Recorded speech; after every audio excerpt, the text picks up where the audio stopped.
విద్యార్థులు కష్టపడి కాకుండా ఇష్టపడి చదివి మంచి ఫలితాలు సాధించాలి అంటూ మండపేట ఎమ్మెల్యే వేగుల జోగేశ్వరరావు సూచించారు. రాయవరం మండలంలోని సోమేశ్వరం జడ్పీ ఉన్నత పాఠశాలలో స్టూడెంట్స్ కిట్స్ పంపిణీ కార్యక్రమాన్ని నిర్వహించారు. పాఠశాల హెచ్ఎం దయామణి అధ్యక్షతన జరిగిన సమావేశంలో ఎమ్మెల్యే వేగుల పాల్గొని మాట్లాడారు. ముఖ్యమంత్రి చంద్రబాబు నాయుడు నేతృత్వంలోని కూటమి ప్రభుత్వం విద్యకు పెద్దపీట వేస్తోందని అన్నారు. విద్యార్థులు ప్రభుత్వం అందజేస్తున్న సదుపాయాలను సద్వినియోగం చేసుకుని ఉన్నత శిఖరాలను అధిరోహించాలని ఆకాంక్షించారు. అనంతరం విద్యార్థులకు యూనిఫామ్లు, స్కూల్ బ్యాగ్స్, బుక్స్, బెల్ట్లు, టైలు తదితర వస్తువులతో కూడిన స్టూడెంట్స్ కిట్లు అందజేశారు. ఈ కార్యక్రమంలోని జడ్పీటీసీ నల్లమిల్లి మంగదయ్యారు, వెంకటరెడ్డి, డివైఈఓ ఎస్ఎల్ నరసింహ, ఫణి, ఎంఈఓలు బి రామకృష్ణమూర్తి, వై సూర్యనారాయణ, మాజీ సర్పంచ్ వైఆర్కే పరమహంస తదితరులు ఈ కార్యక్రమంలో పాల్గొన్నారు.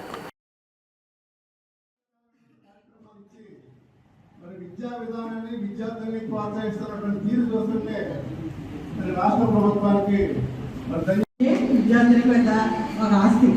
విద్య ఉంటేనే మంచి భవిష్యత్తు ఉంటుంది. మరి ప్రభుత్వం కూడా మంచి మంచి సౌకర్యాన్ని కల్పిస్తున్నారు.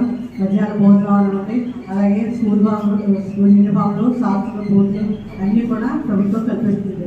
మధ్యాహ్న భోజనం కూడా మంచి పోషకమైన భోజనం కూడా కల్పిస్తుంది.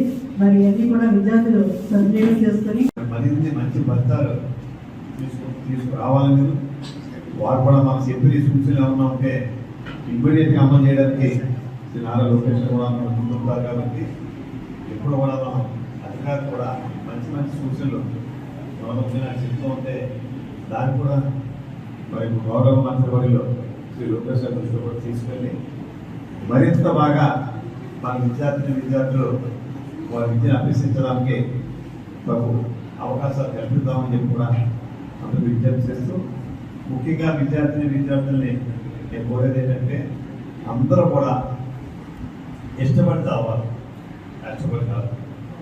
ఆడుకోవాలి. ఖచ్చితంగా మాత్రం పోటీ అనేది మాత్రం మాకు ఇలా మార్కులు తక్కువ వచ్చిందని చెప్పి మాకు భయపడక్కర్లేదు.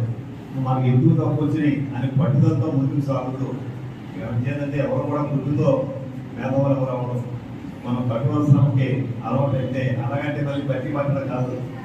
మా టైంలో దాన్ని బట్టి